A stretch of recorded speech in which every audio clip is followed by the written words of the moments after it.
phía bên này chính là Mường Lây của Điện Biên, còn đi về phía trước đã đến Lai Châu rồi đấy. Do đó thì để tránh việc là thất vọng khi đến với Mường Lây thì mọi người cần phải hết sức lưu ý điểm này nhá. Tại vì cái chỗ này nó không có ai đến quài bò cả. Mình cũng chả hiểu sao mình lại cố chấp chui về cái chỗ này nữa. Mình nghĩ là sự tò mò và đôi khi là cố chấp nữa thì là một phần rất là quan trọng giúp chúng ta có thể có được những cái trải nghiệm mới mẻ trong quá trình đi du lịch. Chào mừng bạn đến với Mường Lây, nơi bạn sẽ được ngắm nhiều cảnh đẹp và cần nhiều sự cố chấp.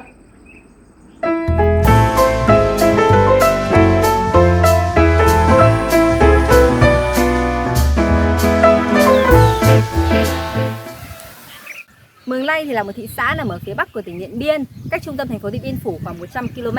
Và từ Mường Lây thì bạn cũng rất dễ dàng di chuyển tiếp đến Lai Châu, Sapa theo quốc lộ 12 hoặc là ngược về Hà Nội theo quốc lộ 6. Bởi vậy nếu như bạn đang đi du lịch Lai Châu hoặc Sapa thì chúng ta hoàn toàn có thể đi tiếp đến Mường Lây chỉ với một khoảng cách rất nhỏ thôi. Còn từ Điện Biên thì hiện tại đi đến Mường Lây sẽ mất khoảng 2 tiếng rưỡi thôi. Do đó thì nếu như mà các bạn có việc thì chúng ta có thể đi và về Mường Lây trong ngày được. Tuy nhiên nếu đã đến đây du lịch thì chắc chắn là các bạn nên dành thời gian nghỉ một đêm ở đây rồi. Có vậy thì chúng ta mới có thời gian dư dả để trải nghiệm hết các hoạt động du lịch cũng như là thăm thú cảnh quan của thị xã này. Còn cụ thể như thế nào thì trong video này hãy cùng mình khám phá xem Mường Lây có gì nhé.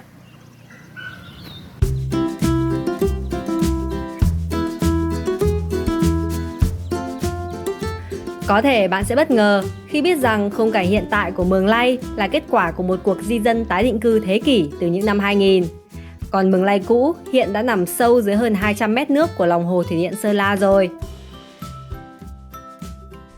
Nơi này cũng đã nhiều lần được quy hoạch, đổi tên, trong đó tên được biết đến nhiều nhất lại là thị trấn Lai Châu của tỉnh Lai Châu.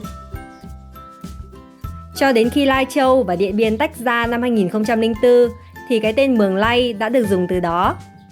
Tên này trước kia được coi là khá không may mắn khi nó có nghĩa là mường trôi. Và lịch sử của Mường Lây cũng đã có 3 trận lũ ống gây thiệt hại nặng nề cả người lẫn của trong những năm 90 đến 2000 của thế kỷ 20. Nhưng sự xuất hiện của hồ thủy điện Sơn La không chỉ xóa đi cái dớp mường trôi mà còn thay đổi hoàn toàn diện mạo Mường Lây. Từ một thị xã bé trong tầm tiếng gọi, nhỏ bậc nhất cả nước, trở thành nơi nhộn nhịp trên bến, dưới thuyền. Cùng với đó là khung cảnh non xanh nước biếc với lòng hồ thủy điện giữa núi non trùng điệp. Những cây cầu dài đến cả 100 mét nối hai bờ. Những con đường xanh bóng hàng dừa. Và những ngõ ngách được quy hoạch ngay hàng, thẳng lối. Tất cả đã tạo nên diện mạo xinh đẹp, có 102 cho thị xã Mường Lây.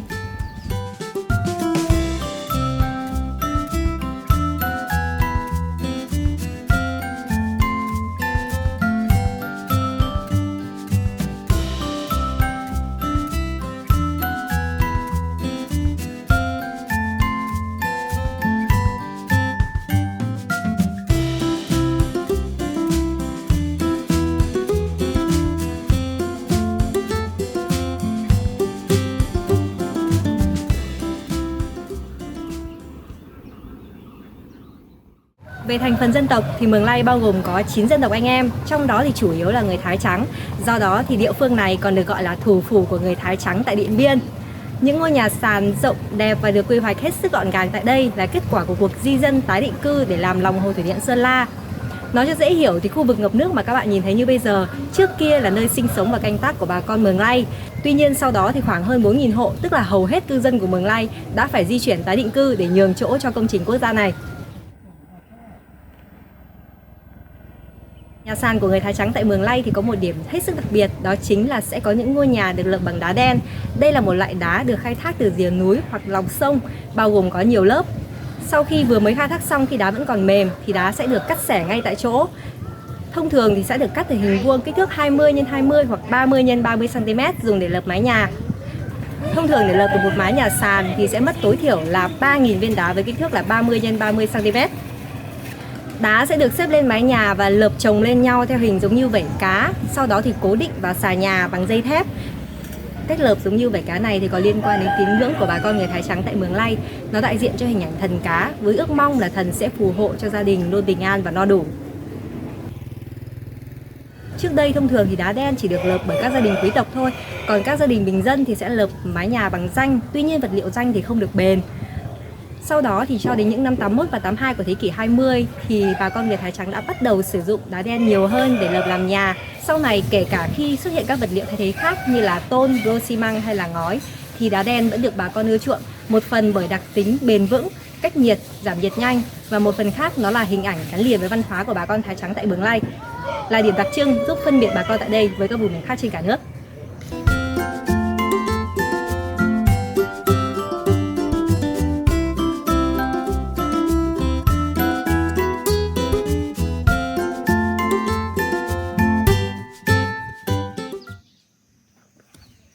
Một trong những địa điểm mà mọi người hay dừng lại để chụp hình và ngắm cảnh khi du lịch Mường Lây đó chính là cầu Hang Tôm, chính là nơi mình đang đứng đây. Và nói về cây cầu Hang Tôm này thì phải kể lại về một cây cầu Hang Tôm cũ đã được xây dựng từ cuối những năm 1960, đầu những năm 1970 và từng được mệnh danh là Đông Dương đệ nhất cầu khi ấy.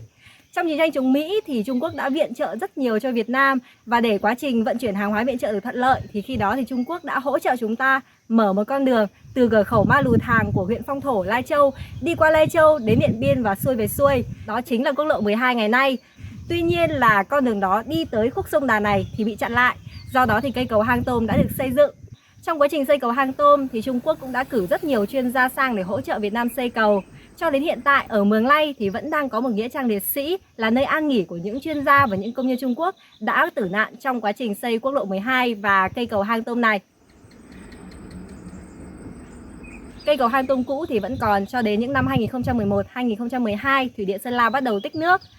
Cho đến bây giờ thì nó đã nằm sâu dưới khoảng 20 mét nước ở đây rồi. Còn đây là cây cầu Hang Tôm mới được xây dựng sau đó.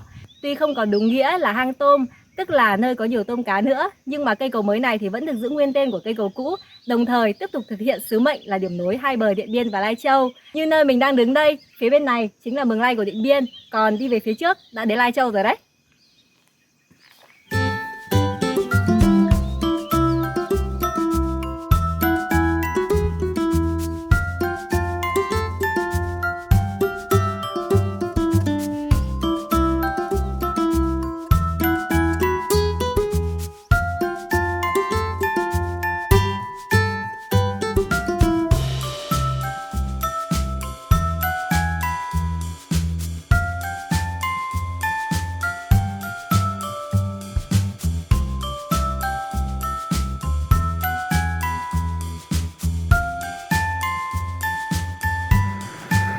Bên cạnh nằm ở khu vực lòng hồ thủy điện Sơn La thì Mường Lây còn là nơi giao nhau của ba dòng chảy là sông Đà, sông Nậm Na và suối Nậm Lây.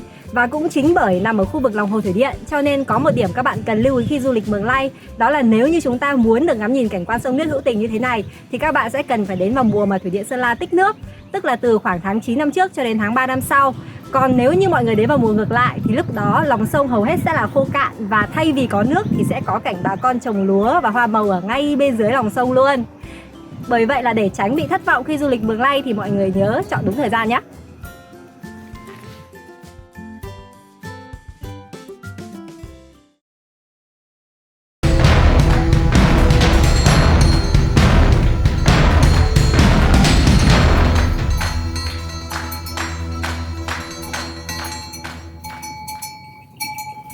Tập 1 với những khung cảnh nên thơ và những thông tin thú vị về Mường Lây đến đây thôi. Hẹn gặp bạn ở tập 2 với những câu chuyện sử ấn tượng nhé.